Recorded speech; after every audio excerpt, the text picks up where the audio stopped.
Dépassez vos peurs de Malika Zeri. Je pense que vous avez déjà ressenti la peur. La peur, c'est une émotion que l'on ressent dans nos tripes, dans notre corps. La peur, on la ressent tous et toutes à des degrés différents. La peur d'échouer, la peur de ne pas y arriver, la peur de se tromper, la peur de l'inconnu. La peur, lorsqu'elle est trop forte, elle nous paralyse. Elle nous empêche de passer à l'action. Parce que nous pensons tout simplement. Et la pensée influe sur le comportement et génère des émotions. Ce qu'on pense, ce qu'on imagine n'est pas toujours la réalité. Et c'est pourquoi il est important de passer à l'action, quoi qu'il arrive. Mais malheureusement, la peur, lorsqu'elle est trop paralysante, bloquante, elle va nous empêcher de passer à l'action.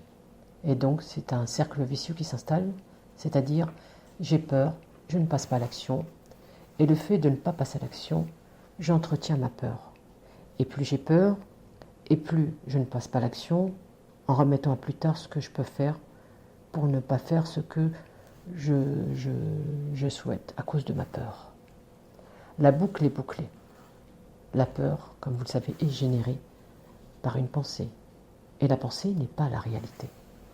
C'est notre mental qui joue de nous. Et c'est en passant à l'action qu'on prend conscience qu'on a été bluffé par soi-même.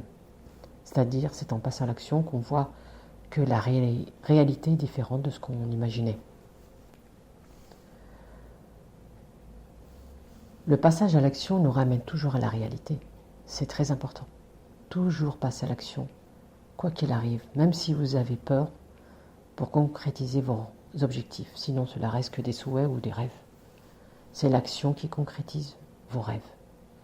Donc, passez à l'action pour faire ce que vous avez à faire. Et c'est par l'action qu'on fait reculer nos peurs pour laisser place à la confiance qui va s'enraciner dans votre cœur pour devenir comme un arbre solide qui peut faire face à toute situation, c'est-à-dire faire face au vent et à la pluie.